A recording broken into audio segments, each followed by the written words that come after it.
everyone. Welcome to tonight's call. We're very excited to have Chris Schwagerl on here with us. Quick little things on some Utah REIA stuff. We just want to thank our sponsors, Fractional, REI Title, Rise Capital Investments. Without our sponsors, we are unable to do a lot of the things that we do. So we're very thankful for the sponsors that we have. And we have some upcoming meetings to go through real quick before we hand it over to Chris. I know he's got a lot to talk about, so we'll go quick here. This Thursday, April 17th, we have the Latino Committee meeting at Skelto Italian Restaurant down in Sandy.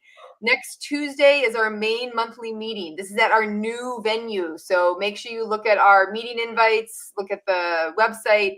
It is going to be at Crescent Hall, which is in Sandy. So make sure you pay attention. It's a new space for us. It's an awesome location. We're really excited to be able to have this venue. So that's at 6:30 next Tuesday, April 22nd. Austin Pritchett will be talking about land development. And then our midday meeting on Tuesday, May 13th, that one's going to be an on-site meeting again. So we've really enjoyed doing those on-site meetings. Matt Strong is going to be talking about his 20-unit townhome development and how he went from fix and flips to full development. So again, check the website for all future meetings, locations. Our midday does move around as we do on-site, some on-site ones over the next few months that we're excited about. And I will let John talk a little about Chris before we hand it over to him and let him start.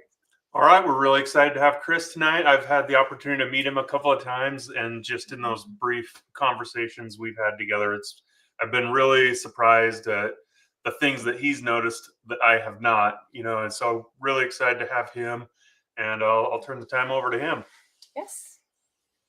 Take it away. Well, thank you, Lisa, and thank you, John. Can you guys hear me okay? Yes. Yep. Awesome. It's exciting to be here, and I just found out that I'm a magician somehow, John. Thank you. I appreciate that. That's awesome. And so I've been in this field, in the field of mental health for 23 years, and so I'm very adept at reading between the lines and seeing hidden things and all that kind of stuff. And most of the time, people have hidden talents that they don't know are there. And so what we're going to talk about today is your $500 million mindset. And I know what you're probably thinking. $500 million seems too good to be true. Seems like I will never, ever, ever get there at all. But this presentation actually comes from a client I'm working with one-on-one who dared himself to get $500 million assets under management. And so this is exactly how we are training his brain for success. Thank you again, Lisa and John, for having me. And thank you for the Bordens for having me. This is awesome. My name is Chris Schwagerl, and I'm coming to you from Minneapolis, Minnesota, where it was spring yesterday and it's winter again today. If you have any questions, comments, concerns, whatever comes up, please have it come out. Raise your hand, get a hold of Lisa and John. You guys have full permission to interrupt me at any time, because this isn't a lecture for me. This is a lecture for you guys. I want you to open your minds a little bit, see if you can get something that you can take home with you today. So what we are going to do today is we are going to talk about recognizing limiting beliefs. We're going to talk about mental toughness, and I'm going to leave you with one action item to defeat them. Specifically, this is going to be a scalable mental model that you can apply to anywhere that you're at. And let me tell you something from working with clients in real estate investing for the past year. When you get to that plateau and everything's going good, you're going to run into a new obstacle. And then you're going to have new levels, new devils. So you got to have these scalable mental models. I'll present one to you. Next, why am I qualified? Well, first of all, look at this. Look at this guy with his headshot. Can you see that? That's a good looking dude. Am I on the right one here? Sorry. So, oh, yes. Awesome. So I'm qualified because I had $150 to get some headshots. Also, I've got 3 degrees in psychology, child psychology, psychology masters. But unfortunately, when I was 32 years old, I was working 2 different jobs living in a friend's basement. Because if you are doing therapy at Domestic Abuse Project, that doesn't pay you enough money to live on your own. So I was working at a bar, And what's funny is my real estate journey started when my friends went to Costa Rica and I couldn't. And so I was mad that they could. I felt betrayed. But like a good Minnesotan, I didn't let it get to me. Instead, I was passive aggressive as hell. We call it Minnesota nice. What it really is I'm not going to tell you to your face what I mean. I'm going to say it in a roundabout way. Something like this. Try this on. That's so great that you guys get to go to Costa Rica because you're a banker and an architect. That's awesome. It's awesome that I'm also doing the good work back here at home, but I can't come because I don't have the money and I have to work at the bar on the weekend. So finally, thankfully, one of my friend's wives called me out on it and said, I'm so sick of hearing this sob story. Why don't you do something about it? And to be honest with you, this is one of my limiting beliefs. I didn't think I could. You see, I was raised in a farm family. You get what you get and you don't throw a fit. That's an awesome belief when you're on the farm, when you're a picky eater, when there's not a whole lot of excitement going on. But that is a crappy belief if you're trying to move out of your friend's basement at age 32. You have to find something that's wrong and fix it. That's the definition of entrepreneurship. That's the definition of value add, is we find something that isn't working well. We throw a fit, we throw some cash in it and some people, and we make money on it. That's exactly what we do. But I didn't know that at the time. And so here I am, 32. My friends go to Costa Rica. I go to the library and I ask the librarian, what should I do to make money? And she was probably 90 years old. I don't know. She handed me Rich Dad, Poor Dad. And so for the next 3 months, all I did was eat peanut butter and jelly sandwiches. I would take out the bread, I would make the sandwiches, and I'd put it back in the thing. And that would be like a week. I'd go through like 2 sleeves a week. I'd call them sleeves. I'd go through 2 sleeves a week, and I saved up money and bought myself a duplex. And then I bought myself another one. And somewhere along the lines, I got to move out of my friend's basement. And wouldn't you know, here's some dating advice, free on the house. If you live in your friend's basement, you're not going to meet the woman of your dreams. But if you buy a duplex, you might actually find your bride to be. I got down on my knee in that duplex, and now she's downstairs working on the recorder with my daughter. And so things happen when you change your mindset. I've had 21 years experience working in mental health. I built this 7-figure portfolio making $16.50 an hour. And then my friends wanted to know, how are you doing this? How in 18 months, how'd you go from the guy who couldn't go to Costa Rica to the guy who has, 6 units? It's not all that much, but I'm getting paid to own property. It's pretty sweet. And so that's when I learned about syndications.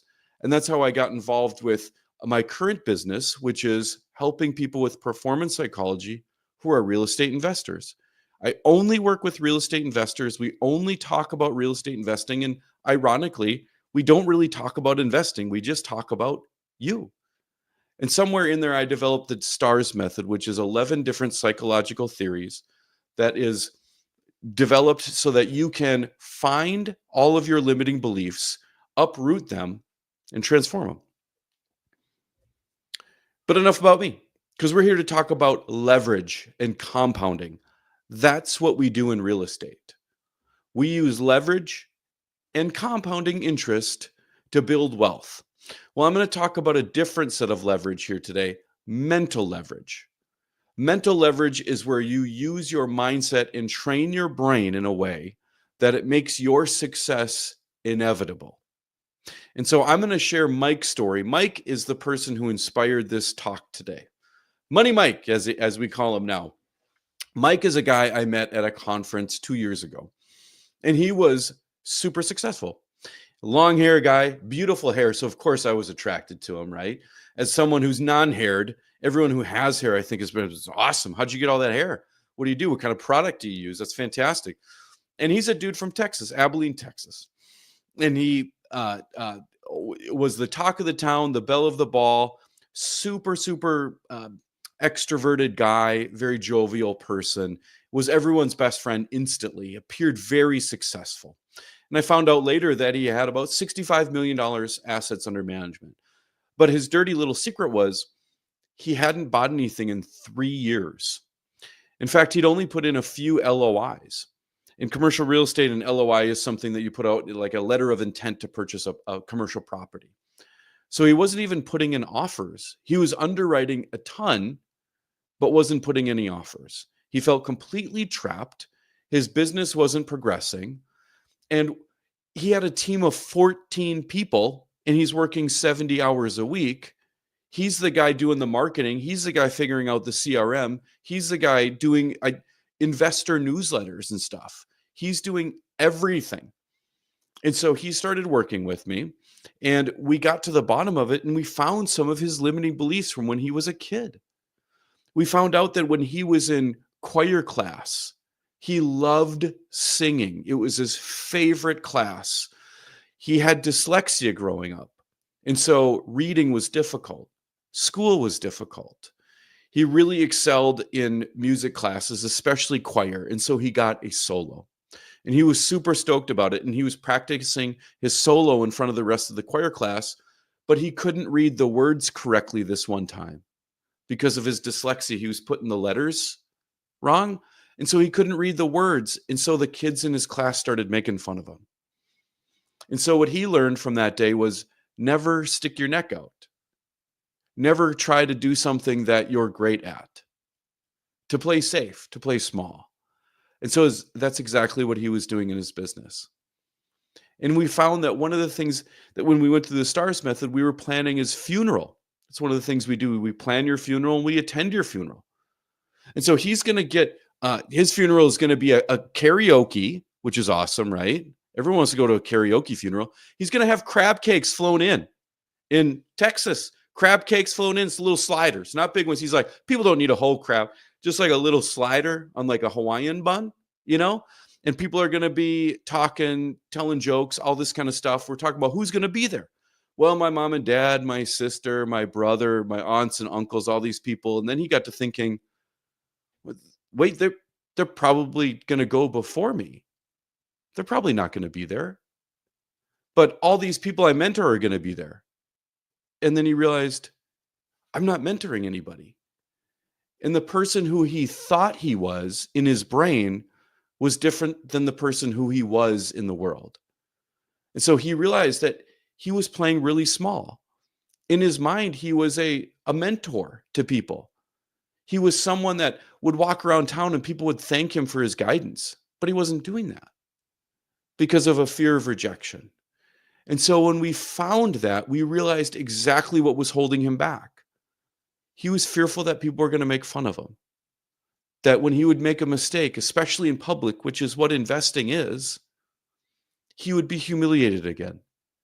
And so we created a bunch of frameworks to help him put his fear aside and move forward and do great big things in spite of that fear. In fact, Money Mike is one of the nicknames that he has for himself. Miss Penny is there. Miss Penny is his limiting beliefs and doubts and tells him that he's not good enough and he's a fraud. But when Money Mike shows up, the job gets done. I love working with Money Mike. And so Money Mike tells us about the challenge that we have today, especially now in this environment. Nobody knows what's going to happen with tariffs, with interest rates. It's a global economy. Everything macro is affecting every single investor right now. It doesn't matter what block you're on, what market, what submarket you're on. Things that are happening in China and Bangladesh and Myanmar and Washington, D.C. are affecting your investments. And what we know now more than ever is that investing is not about numbers. It's about you. It's about your thoughts and your beliefs, how you're carrying yourself and your confidence in this world of chaos right now. And as investors, we have to stand our ground and make big, bold, educated, savvy decisions when the stakes have never been higher. And that's our challenge right now. All the strategies and the tactics in the world are fantastic and wonderful tools for building wealth, but they will not invest for you. You've got to do that. And that's the challenge that we're facing right now. Why does this matter? Well, it matters for a bunch of reasons. First and foremost, a lot of people are feeling the fact that cash flow is tight, money's tight, capital is tight. It's hard right now to be a real estate investor. It's not flashy and exciting. We're not raising capital and thinking that or believing that all the appreciation is going to go up and all sorts of forced appreciation and rental income is going up and expenses are going down. Instead, that's the opposite. Across the United States, what we saw at Best Ever with Jay Parsons is that rental income is flat. Appreciation is generally flat. There's still a lot of price discovery right now. Where are interest rates? Depends on the day. When are you locking in? We have no idea what's going to happen. It's harder than ever to write a pro forma. I feel bad for all the people that I know who have like 5-6 monitors who love to do underwriting, because what the heck are they doing right now? How do you try to forecast what's going to happen 5 years from now? We don't know what's going to happen tomorrow or the next day. And so it matters because it's taking away food security, financial security, how we feel about our lives, financial freedom, and time freedom. This is defining our legacy right now. Our actions right now are what we're going to talk about when we're on stage in 5 or 10 years, talking about, I remember 2025. This is how I lost my money. Or this is how I made money. This is the time. We're facing it right now. And here's how people are responding. We tend to respond to internal struggles with external solutions. I feel overwhelmed, so I'm going to hire a VA. I feel uncertain about the market, so I'm going to switch asset classes. I'm unsure that I'm going to be able to perform to this asset's pro forma, so I'm just not even going to put in an LOI. What we do always is we respond to internal struggles with external solutions. If we think about it, it's our brain's only playbook. Our brain and our subconscious has no interaction with the outside world. It only talks to us. And so its only playbook is thoughts. And so its number one weapon is, hey, nothing to see here, bro. It's out there. All the problems are out there. We need another mastermind. You need to go on a road trip and listen to podcasts for 48 hours in a row. You need to read 10 more books. You need to find a new YouTube channel to go down. All of those are external problems, external solutions to internal problems. We end up doing smaller deals than we're supposed to.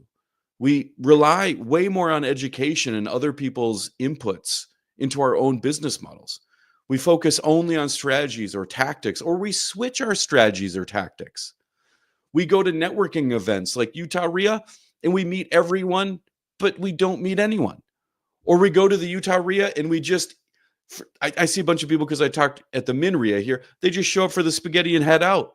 It's like, it doesn't really mean that you're showing up, And hey, not making fun of anyone about that. It wasn't long ago I needed that spaghetti meal too, And so a lot of times what we do is we get the analysis paralysis, we get the procrastination, we get the shiny object syndrome when we don't know what's in our future, when we're feeling really vulnerable. And what we do is we make external solutions. Those don't work. And these are some common investor beliefs. I'll lose everything. How many people here have gone worst case scenario in the last week or two? I know I have. We're in the middle, personally, my personal portfolio of firing a builder in Florida and hiring a new one. And what's his response to that? Put liens on the property and demand money. So I'm thinking, this is it. This is it. We're just gonna log off at this point. We tend to go worst case scenario, or we think, I don't know enough about this. I need to learn more about it. The market isn't good right now. I'll wait till after the election. Oh, the election's here. We don't know what's going to happen. I'll wait till the next interest rates go down. But all of these things stem from 3 psychological drives, 3 things we all need. And those are validation, recognition, and connection.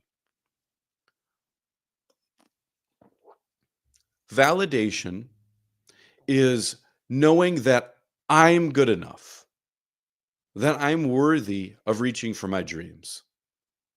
Recognition is someone else sees me working for my dreams. And connection is somebody else helps me and says, great job. Those are the only three things we need in life. And if you can get those outside of your business, then you don't have to get them inside of your business. And you can make way better decisions inside your business. Excuse me. But how do we label these lack of validation, lack of recognition, and lack of connection? We label them with analysis paralysis, procrastination, imposter syndrome, a fear of rejection, negative self-talk. Those are the things that we say we need. So how do we find these limiting beliefs? We don't. It's impossible for us to do that because we have 30,000 thoughts every single day. You're going to have 30,000 thoughts by the time you go to bed tonight. And you're going to have 30,000 more tomorrow. That's a hell of a lot of thinking. But your brain makes it easy on you because 96% of them are the exact same day to day. These recurring, redundant thoughts, most of them are about ourselves. And so when we hear this same message over and over and over, we can't help but believe it's true. We lose sight of the fact that these are just thoughts, just electrical impulses going across our brain. I mean, think about that. Electricity is traveling across water in your brain. That is not up to code. But those are where thoughts are. And we take them as truth and we hold them as true. And I am a syndicator. I'm a real estate investor. I'm shy. I'm good with tools. I'm not good with tools. I'm a terrible public speaker. We label those things as truths, but they're really just weird electrical impulses going through our brains because our brains have to run all the time. And so we have blind spots because we're so good at creating defense mechanisms. We're so good at layering more and more and more thoughts on to keep us from that big, deep, raw emotion of life. I mean, when you go to a funeral, it sucks. But a couple hours later, you're drinking a Miller Lite in some church basement. And then by the next day, you're pretty good. A couple days later, you forget it happened. Our brain is so good at maintaining homeostasis, making sure nothing changes. It just bumps out all of those bad things, but unfortunately bumps out the good ones too. And with that, we lose the ability to kind of find our blind spots. But there's a way that we can get a little bit in there because I've got a juicy deal for you. Here's the thing. It's in Salt Lake City, right by the downtown area. It's raw land. It's 1 acre right by downtown, zoned for commercial, and it's on sale right now for $15. What do you think about that deal? You're going to have a snap judgment about that. Too good to be true. No, it's not. I already know someone who's going to buy it. Nope. This deal was fake. So you can quit like looking around like, oh, I got to take some notes on this and get some due diligence going. This is a fake deal. But when we find stuff that's out of our zone of comfort, we automatically have beliefs that change the external to fit our internal model. That's too good to be true. Someone else is going to buy it. It's not for me. It's going to be a ripoff. It's swampland, whatever it is. We have all those defense mechanisms to keep that negative thought away. And so we can write down these blind spots, but really what you've got to do is work with a third-party person to see these. And why would our brain have this mechanism to have defense mechanisms and schemas? Well, it's because our brain has one job. Our brain's one job is to keep us safe. It's to keep us alive. And how does our brain keep us safe? One rule. It has one rule. Never change, baby. Never change. Our brain is optimized for homeostasis, which means never change. As long as nothing changes, our brain is super stoked. It's like, dude, we're going to sit on the couch, watch Netflix all weekend. Hell yeah. I'm in on that. That's awesome. You know what else we should do? Eat comfort food. That sounds pretty good. Let's have some ice cream, chicken noodle soups, or plate of nachos. I'm a plate of nachos kind of guy. I love the plate of nachos, chicken wings, all that stuff is fantastic. Oh, wait, we're going to underwrite some deals. We're going to put in some offers on some deals that we've never seen before. Whoa, whoa, whoa. Out of my comfort zone. So it goes to filter number one in our brain, which is, have we done this before? Yes, no. If it's yes, cool. Hey, we can sound off the alarm, you guys. Firefighters, go back up the pole. There's no fire. But if we've never done this before, oh my goodness, hit that red button, sound the alarms, and we've got to get to work. And what does our brain do when it gets to work? It tells us we're not good enough. It won't work out. We're not smart enough. This is in over our heads. We're going to lose all our money. People are going to hate us. People are going to point their finger at us. People are going to dump our books in the hallway. People are going to throw tomatoes at us when we give a speech. People are going to throw down our milk in the school cafeteria. These are all true stories from my clients. We have a plethora of reasons that our subconscious keeps us playing small. And when we set goals, we're setting them in our conscious mind. But our conscious mind doesn't call the shots. Our subconscious mind does.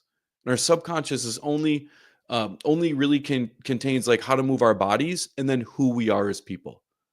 So we will not do anything that doesn't match our identity of what our subconscious thinks we are. If we get out of our comfort zone, we go through the fight, flight, freeze, fawn. We're either going through without due diligence, we're throwing in offers. Just throw out a number. Or we're getting out of there. Nope, I can't do it. I can't do it. I'm out. I'm instantly out. I'm working on the next one. I'll work on my LinkedIn post. I'll work on my emails. Anything but talk to investors, anything but put in offers. Or we freeze. We don't do anything. We just analyze everything. Analyze.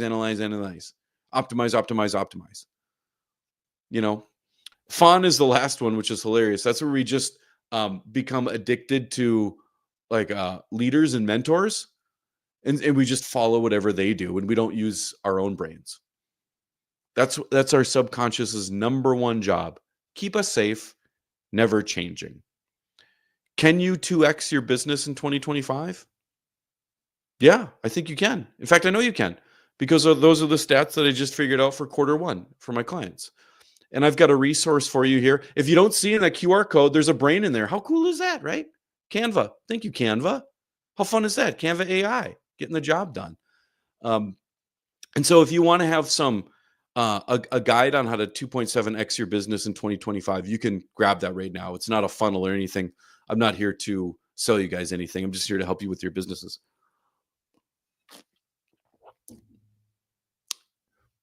Awesome. Next, let's talk about mental toughness. I love this topic. And this topic is maybe the most relevant topic in the entire world right now. How do we stay mentally tough and engaged when times are tough? How do we get tougher than tough times, really, is the big question right now.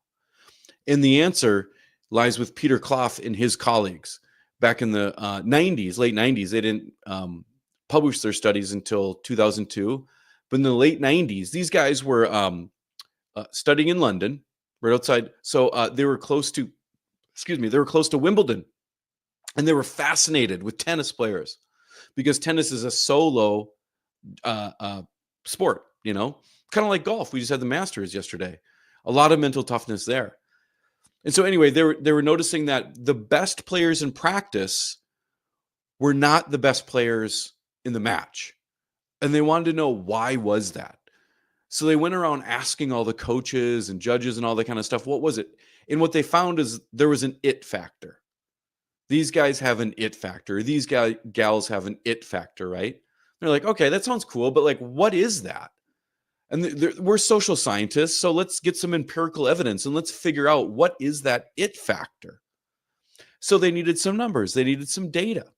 So they look at an entire holistic, learnable process of which they could come up with mental toughness. And here's what they came up with here is the 4 C's. The 4 C's of mental toughness: control, confidence, commitment, and challenges as opportunities. Control is emotional control. Very relevant right now. Emotional control enables you to ride that roller coaster and make it feel more like this. Emotional control is figuring out how you are going to respond to the highs and the lows of sports. And what we do is we apply that to business and real estate investing. Do you guys think that would be valuable to be able to navigate through the highs and the lows a little bit better? That's what emotional control does. That's one of the 4 C's of mental toughness. Confidence is another one that they found. Sometimes people were very good players in practice, but they weren't confident that they were going to win in the match. Now, confidence is misunderstood. Most people think confidence is showing up and saying, I'm going to get that. I'm showing up and I know I'm going to win that offer. That's not what confidence is. Confidence is showing up and saying, I'm going to do my best. I don't know what's going to happen. It's showing up being completely vulnerable to the outcome, but showing up and putting in your best effort anyway. Next, commitment. Commitment is saying you're going to do something and then doing it. This is Atomic Habits 101 right here. Creating different life hacks to lower the activation energy that you need to get something done. Right now in the next room, in the kitchen, in fact, my wife is probably mad at me because I've started to put my gym clothes in my gym bag right in the kitchen. So they're already ready to go. Before I get to the coffee machine in the morning, I have to trip over my gym bag. And that helps me get to the gym at 5 a.m. And so commitment is all about, if I say I'm going to do it, damn it, I'm doing it. And the last C, seeing challenges as an opportunity. You'll really notice this in the difference between people who have been through the 2008 recession and people who have not. People who have been through that 2008 correction are right now, they're like, I'm buying everything in sight. I've been here. I've done that. I've been through this challenge before. I've seen the other side. This is a huge opportunity. For people like me who started investing in 2013. I've not seen anything like 2008. I mean, I got in an upswing. I think I'm all great at investing. Really, I just rode a hot market. You know, I am a little nervous about the market right now. I'm having a tough time seeing these challenges as opportunities. But someday, the skills that we develop in the next 6 months, year, 18 months are going to serve us for the rest of our lives. That's the last C. So which one of these do you guys think is the hardest? I'll cut to the chase. The first one is commitment. You figure that out with mental systems and accountability. Read Atomic Habits. James Clear does a fantastic job of digging into the psychology of commitment. It's also the easiest to do. And if you stop at this one, you're leaving a lot of money on the table. The next toughest is seeing challenges as opportunities, because this requires a little bit of a mental shift. It requires a paradigm shift.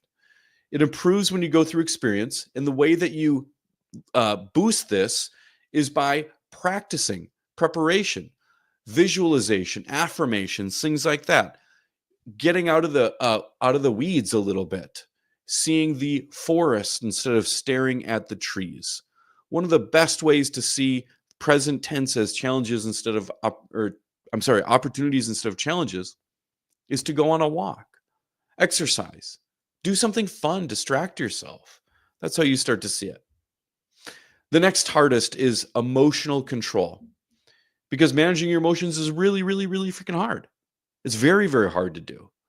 And one of the cool things about emotions is it's going to go away and it's just going to come back.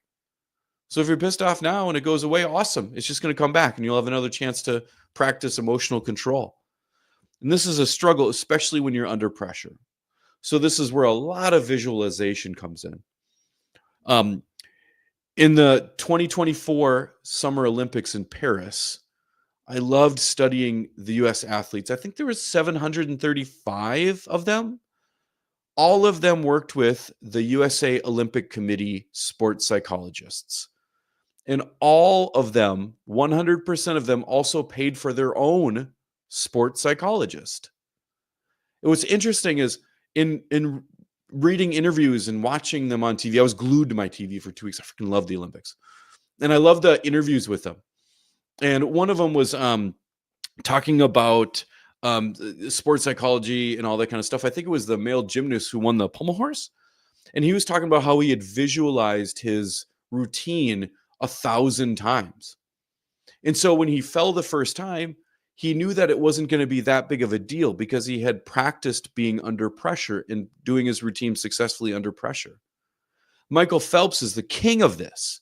When he got his 23rd gold medal and he's getting out of the pool and people are congratulating him, the reporter comes over and says, Michael Phelps, you were, in third place at the last turn. When did you know you were going to win this race? And he said, 3 years ago, because I've been playing this race in my mind for the past 3 years.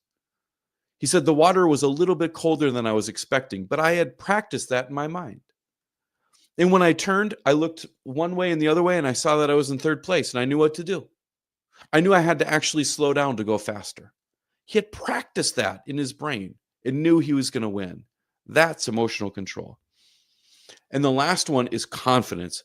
It's definitely the hardest because it's rooted in your self-perception. It's rooted in your identity of who you tell yourself you are. And oftentimes, we don't know those narratives that we're telling ourselves. This is subconscious work. We take it as truth. We take it as carved in stone.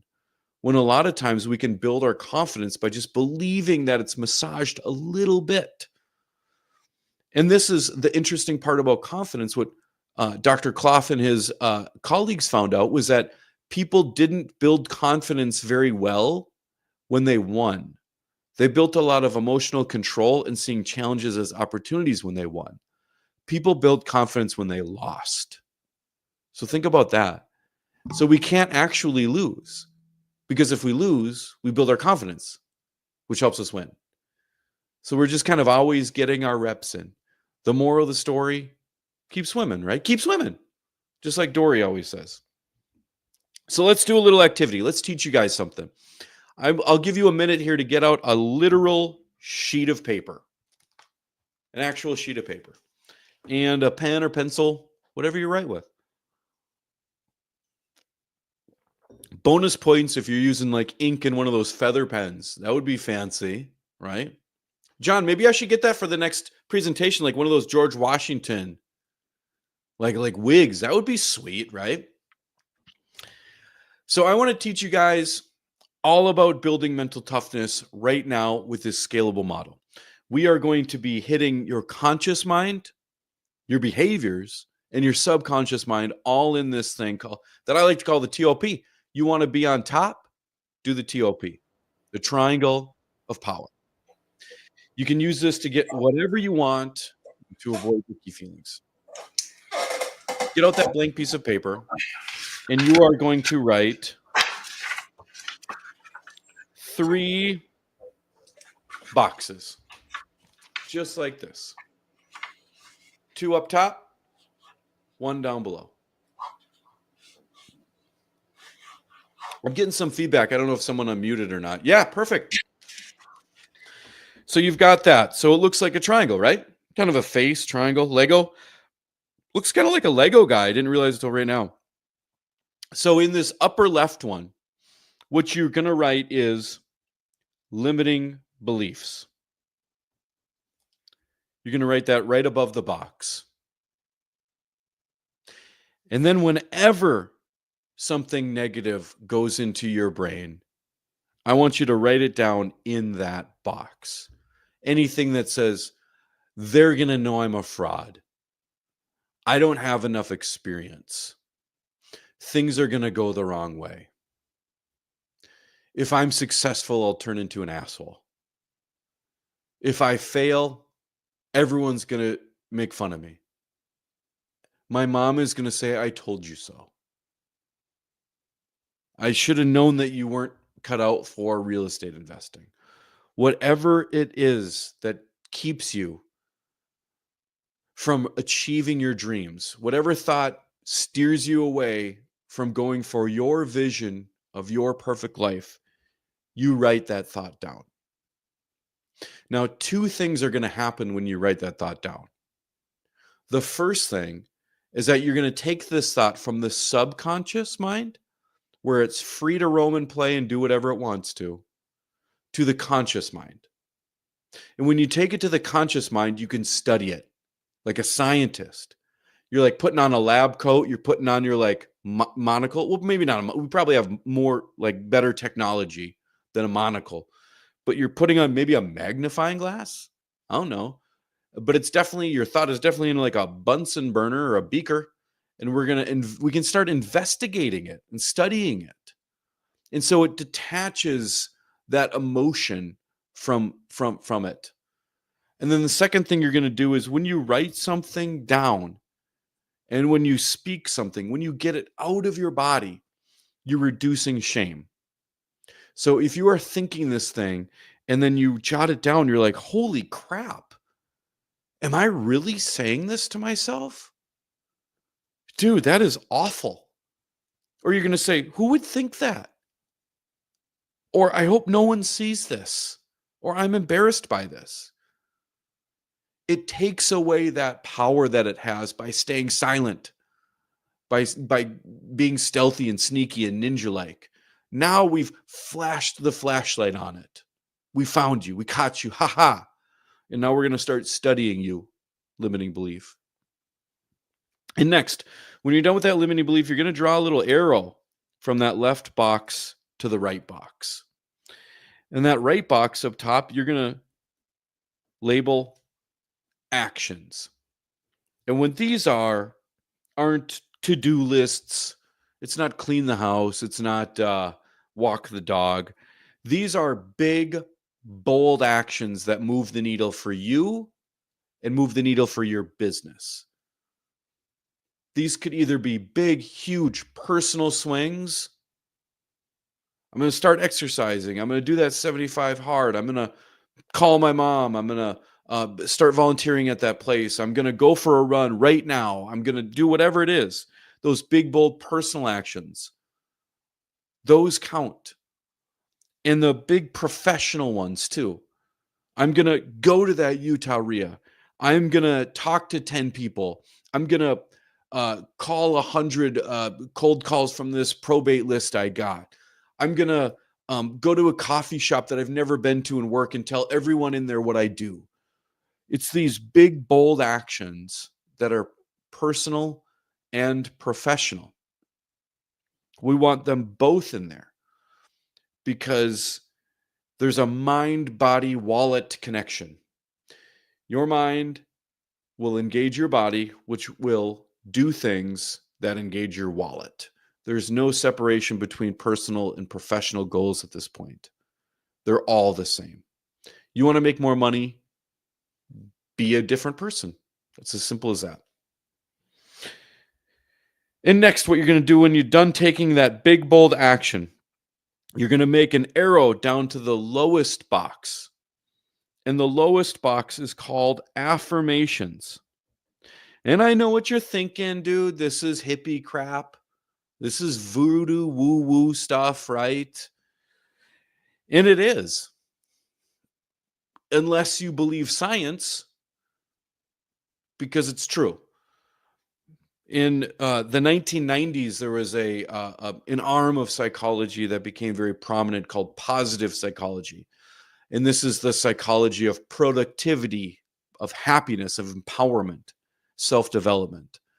And what positive psychology has given to the rest of the world is the fact that you don't do more stuff and then feel better. You feel better and then you do more stuff.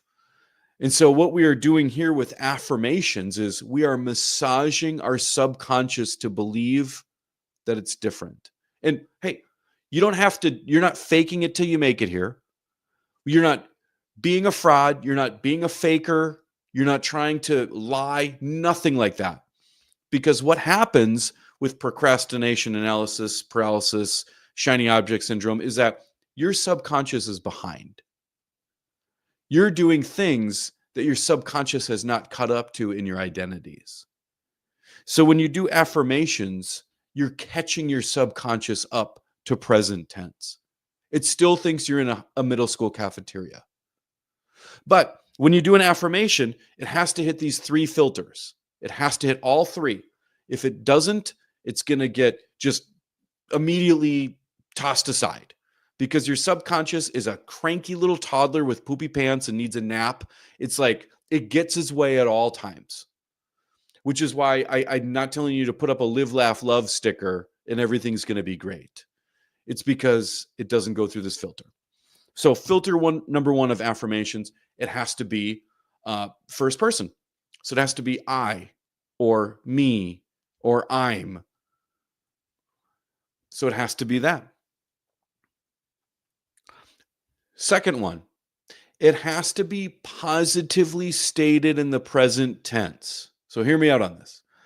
Positively stated means it can't have a no or a not or can't. So if you are going to quit smoking, it would not work to have an affirmation that says, I'm not a smoker. Our subconscious doesn't hear that not. It just is like, I'm a smoker. Sweet, bro. I'm in. You have to say something like, I have healthy lungs. I have healthy lungs. That would be the way to do it. And it has to be in the present tense. It can't be something like, I'm going to have a $10 million portfolio by 2026. Because then again, your subconscious is like, cool, wake me up when you need me, bro. Until 2026, I'll be right here. And so that doesn't move the needle for your subconscious. It has to be right now.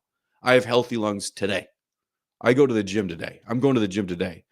I'm a badass investor today. And you don't have to say today. It just has to be in present tense.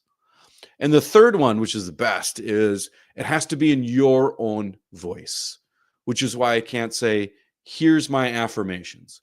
Because maybe your inner voice isn't like a frat guy like mine. Because mine is like, brah, we got this. Or I'm here to serve, bro. Like I say that all the time. It's embarrassing. I'm a 44-year-old bald white guy.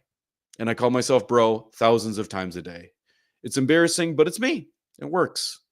And so you have to hit all 3 of those filters. Has to be in first person, present tense, positively stated, no negatives. And it has to be in your voice. So I want you to jot down 3 affirmations. If it's more than that, you really can't remember them. And you might want to come up with more and then see which ones stick and see which ones don't. But what you're doing with an affirmation is fascinating. Because remember I said that you're going to have 30,000 thoughts today and 30,000 thoughts tomorrow. 96% of them the exact same. Recurring thoughts. So we could think about your brain as like a top 40 radio station. It only plays like Miley Cyrus songs over and over and over, right? So if you could get a different song on the radio, it's going to hit heavy rotation, man.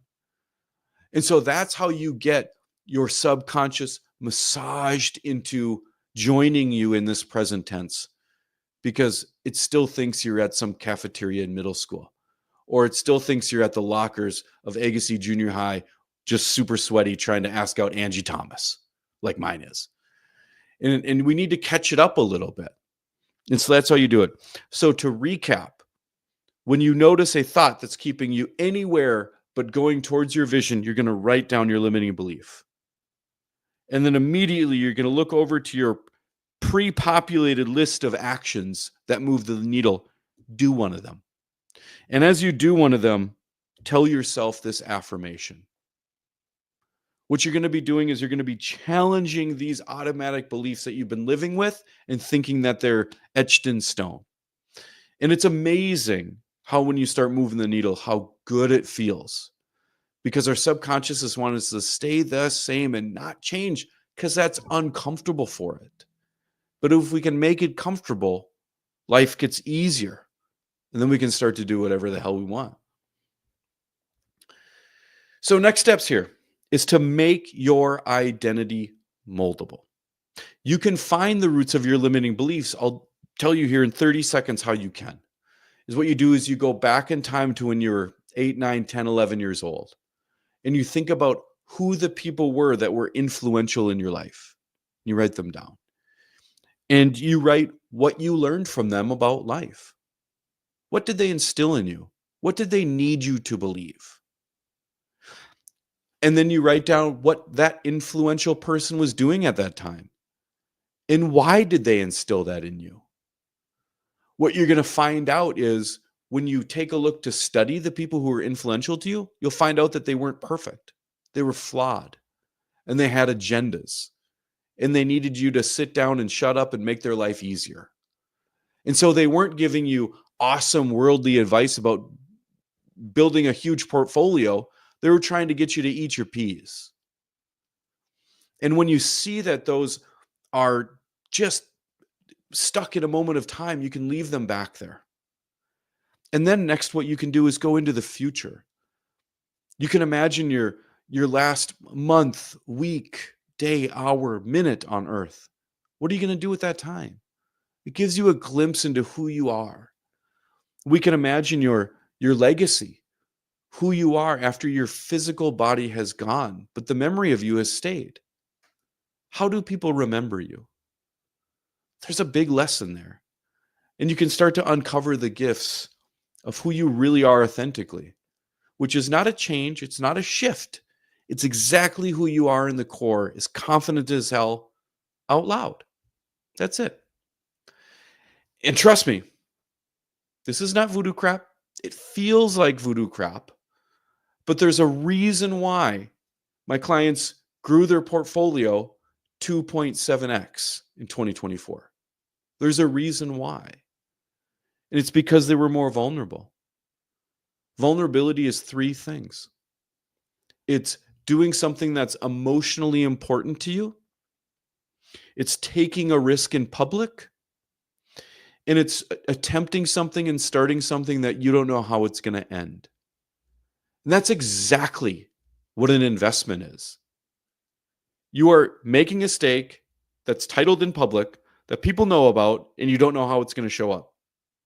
So if you can find out a way to boost your vulnerability to people out loud, it's naturally going to lead to you growing your portfolio. And mental systems are the way to do it. Everyone has systems for prospecting, for putting stamps on an envelope, for what color stamps we're going to use billboards and roadside banners and all this kind of stuff. We have a system for everything and a CRM for everything. Do you have a system for your mind? That's your biggest tool and also your biggest weapon. Systemize it. Here's what I came to tell you guys about is that your subconscious is calling the shots. Whether you believe it or not, it's calling the shots. Your limiting beliefs are the very biggest lever in your business. The very biggest way that you can get the most leverage today in your business is focusing on mental systems. And as the numbers in your portfolio gets bigger and bigger and bigger, so does the self-sabotaging. We talk about new levels, new devils. And transforming your limiting beliefs is doable. It takes a little bit of time. It's not difficult. It doesn't hurt. It's not painful. You won't remember some repressed thoughts like a Dr. Phil show. That doesn't happen. That's fake. And you're going to feel very, very relieved. Like you're floating in a cloud. Things are going to be, much brighter for you. And it's doable. You'll need a third party. And so I'm a performance psychologist for real estate investors. My name is Chris Schwagerl. Thank you guys very, very much for your attention and your attendance. And I'll be here for some questions. All right. Does anybody have any questions for Chris?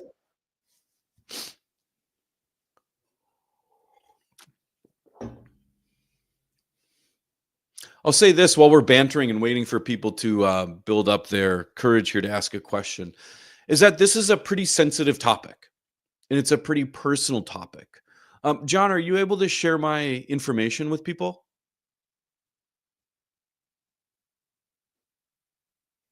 I think you're on mute, John. Yeah, sorry, I don't do too many of these meetings. Yeah, I've got the QR code with the really colorful brain Oh, perfect. pulled up. That's awesome.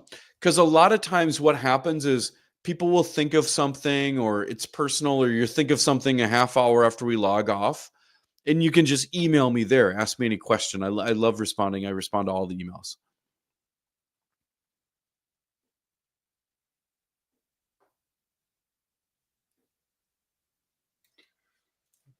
We solved everything, bud. We did Yeah, it. apparently. We Somebody did said it. thank you, which is great. In the comments there, some Fernandez said thank you. You're Um, welcome. I wonder, what are some tidbits I can share one of my affirmations that I wrote down. Yeah, go Um, for it, Joe. I don't let negative things turn me into an a-hole. So That's awesome. That's it, awesome. Hey, can I give you some feedback on that, John? sure, love It's it. got a negative in there, bud. So it's going to get filtered out. Oh, you're right. So Oh man. yeah, no, it's all good. It's all good. So it's in I, which is awesome. So you just have to figure out a way, kind of like massage that English a little bit. Say it again. Let's brainstorm it. Okay. When I get stressed out, I boy, that's hard. That's hard to turn Yeah, around. yeah. This feels like work, Chris. Oh, that's the last thing I want you to do, John. That's awful. That's my bad. That's my bad. Yeah, yeah, I'm yeah. gonna have to I think think on it could that. be something like stress makes my mind more focused. Stress gets me in the game. Something I like like that. it. Like whatever it is, mess around with something like that. Like hey, stress means I'm doing something bigger. Money Mike, I shared his story a little bit in the beginning. He has an affirmation where he says, when I'm nervous, it means I'm leveling up. I I think that's like pretty that. sweet. Yeah. And Yeah, another, we go could ahead. probably do these all night. Yeah, love it. Love it. What else were you gonna say? Bald is beautiful. When I've got a client of mine, Corey, who's starting to make his rounds in kind of these like national stages, and he naturally gets nervous before he goes on stage. And he labeled his limiting beliefs thumper. And so he noticed whenever like he was about to take stage, thumper would show up a lot. And he's a rock climber. And thumper would show up when he was rock climbing. And if you're rock climbing, especially like he's doing these stuff where he could die, right? Really big exposed rock. And if a storm comes up or something like that, you can't just go faster. You have to calm your nerves and make a decision. And so he was like made a parallel from rock climbing and focusing in to being on stage and focusing in. He said it was like a similar feeling in his body. So he says something like, "Hey, when my heart's thumping, my mind is bumping." And he's like, "When Thumper shows up, I'm about to kick some ass." So he's like making fun of, almost like threatening his stress. Like he's like that big kid in 7th grade who's like, "What? What are you gonna do?" Like Yeah, I bet there really is a strong correlation between having that emotional response and kicking ass. But our inclination is always to push it away and run the other direction. absolutely. And that's a really good point, John. Is that fighting your thoughts, fighting your emotions is just more thoughts and more emotions. What we found and what the science proves is embracing that part of you. And so that's what this triangle of power does. It says these limiting beliefs are here. Cool. I see you. And I see that you're here to make me safe. Thanks for being here. Now you're going to sit here while I take this action. And I'm going to say this affirmation to help you out. Because, hey, you're the one holding us up. And so we found ways to just kind of like set limiting beliefs aside for a second, take some big, bold action, say an affirmation, move on. Takes away the sting. All right. Well, you delivered a lot of nuggets tonight. I think it's 7:02. I think the meeting's over. So Is that what they told you is an hour? From 6 to 7? I'm good. Okay. If we've got no other questions, then maybe we call it a night.